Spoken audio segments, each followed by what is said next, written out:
Hi, my friends. It's so nice to be with you again. This is our book selection for December. It is called The Two Bobbies. It is by Kirby Larson.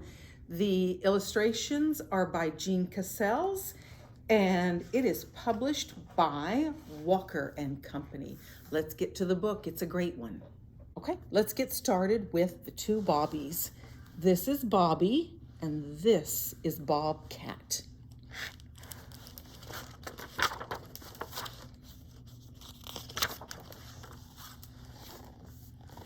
Neither Bobby the dog nor Bobcat has a tail, and some say that's what brought them together.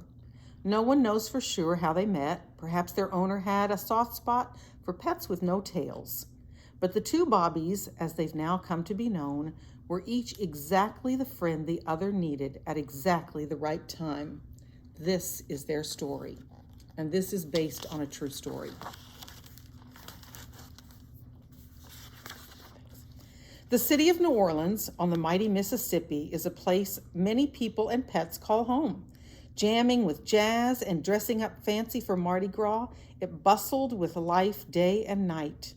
But on August 29th, 2005, Hurricane Katrina bore down on the city and everyone who lived there, including a wisp of a cat and one puppy.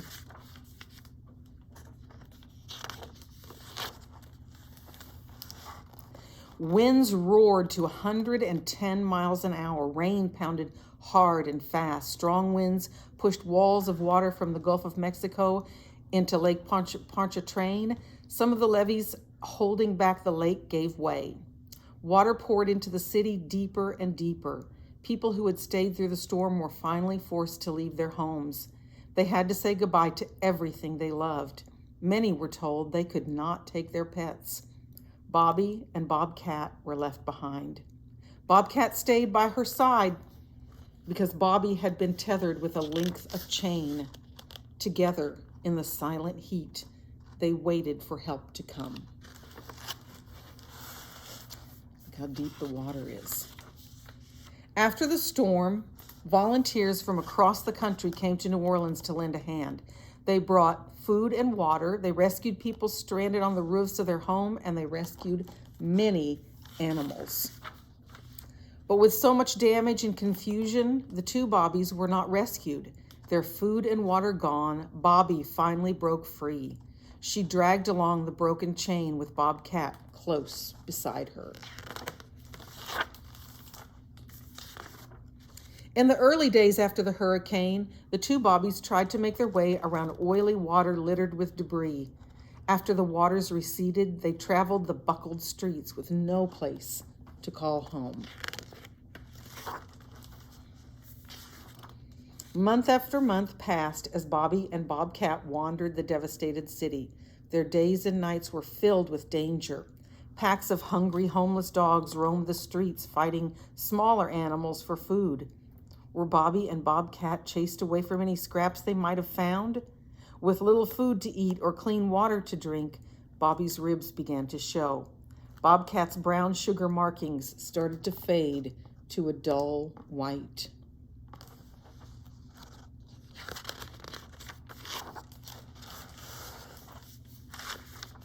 One day in January, 4 long months later, Bobby and Bobcat strayed onto a job site.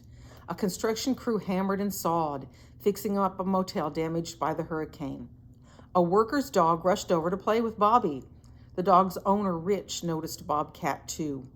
He saw how thin the two strays were and began feeding them. He trimmed Bobby's chain, leaving enough to jingle on the ground because Bobcat liked to follow it. But every time Rich tried to touch Bobcat, Bobby growled. After a week of caring for the two Bobbies, Rich got some bad news when his boss came to the job site. He had given permission for one dog, but not 2 dogs and a cat. He said Bobby and Bobcat had to go. Rich was determined to take them to a safe place, but Bobby still growled whenever Rich got too near Bobcat. She would not let him pick up or even touch her friend. So Rich rattled a bowl full of kibble. Bobby followed the food to Rich's van, and Bobcat followed Bobby. Oops.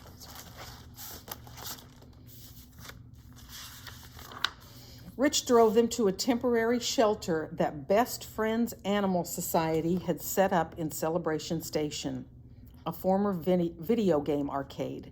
The shelter was completely filled with homeless dogs and cats, but a volunteer welcomed them in, even naming them Bobby and Bobcat for their bobtails.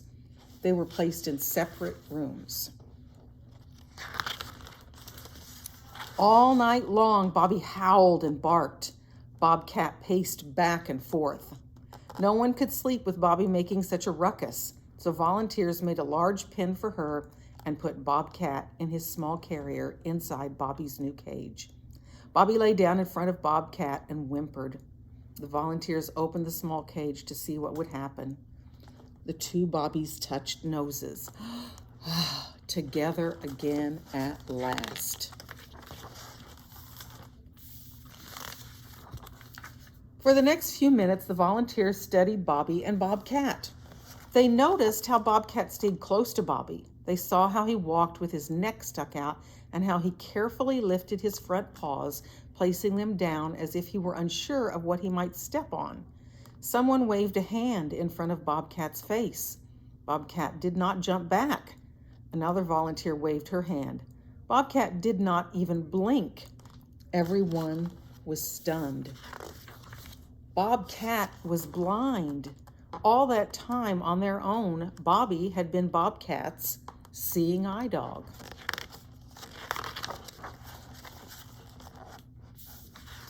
The volunteers and even an ace pet detective searched for their family with no success. 1 month later, Celebration Station closed its doors, but Bobby and Bobcat still did not have a home. There was only one thing left to try. Right.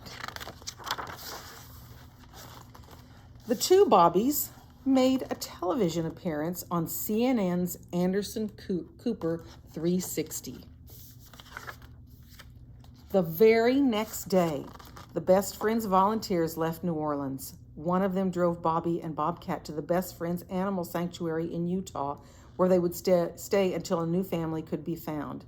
They were on their way west when the news came in. Hundreds of people wanted to adopt them. It would take a very special family to adopt them together. The volunteers made a list and invited everyone on it to come and meet the two Bobbies. Only Melinda and her Boston Terrier Gus made the long trip to Utah. That night, Bobby and Bobcat had a sleepover with Melinda and Gus in one of the cottages on the sanctuary grounds. Would the two Bobbies choose Melinda? The next morning, everyone knew the answer. Bobby and Bobcat were stuck to Melinda like Velcro. They also liked Gus and he liked them. Finally, Bobby and Bobcat had found their new family. Now, they live with Melinda, Gus and Amelia on a ranch in southern Oregon. Bobcat has a window seat to sit in. He likes to play with the robot vacuum cleaner. He turns it on all by himself. Bobby helps with the ranch chores. She goes along on horse rides. On hot days, she lounges in the frog and fairy pond. At the end of every day, Bobby and Bobcat snuggle up together. They have toys and treats and lots of new friends, even a camel. Best of all, they have each other. And that is a picture of the real Bobby and Bobcat. I hope you enjoyed this book. I certainly did. They were good friends. And I wish I had their life. I would like to live on a ranch and ride horses and sit in the lily and frog pond. I think that would be a lovely life to have. I'm so glad they found Melinda. The end. This is the craft to go along with the two Bobbies. It's a friendship tree because they were such good friends and stayed together. And Bobby probably could have left and done pretty well.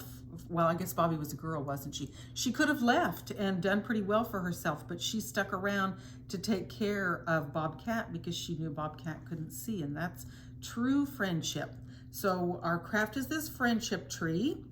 It's, these are hands, as you can see. So I made a trunk. I just free cut it and I pasted it onto this color of construction paper. And then I cut out a whole bunch of my hands. I turned them in different directions so that it looked better. And then I wrote the names of my friends on the leaves, because these are like the branches with all the leaves on it. And there's Stephanie's on here, and Ophelia and Veronica and Darlene and Beth. And I put my cats too, Quinn and Remy, because they're my friends. And I used fall colors because I wanted to make my tree a fall kind of tree. So I used red and yellow and orange and brown. You can use any color you want. Do it any way you want. You can make it bigger if you have the right material.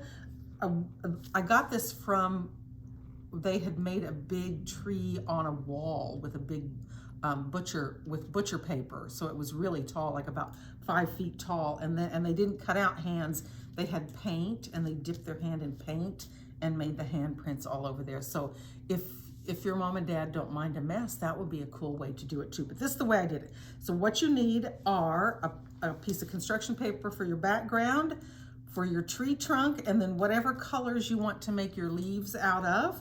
And then I just traced my hand, and I can put 2 hands on each piece of paper. So I ended up with like eight leaves. And then after you cut them out, you cut out the tree trunk, you paste it on, you glue the leaves on, and whatever design you want them with your glue stick.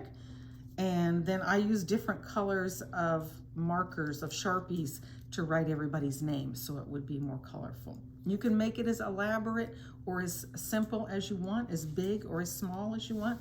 It was a lot of fun, and I thought about my friends while I was making it. I hope you enjoy it. Don't forget to put pictures of it in the comment section so I can see what you made. And I hope you enjoyed making it. I hope you enjoyed that. Be sure to make the craft and put pictures of yourself with it in the comments. I love to see them. You can now go to our website and sign up for the January book club. I hope you enjoy next month's book too.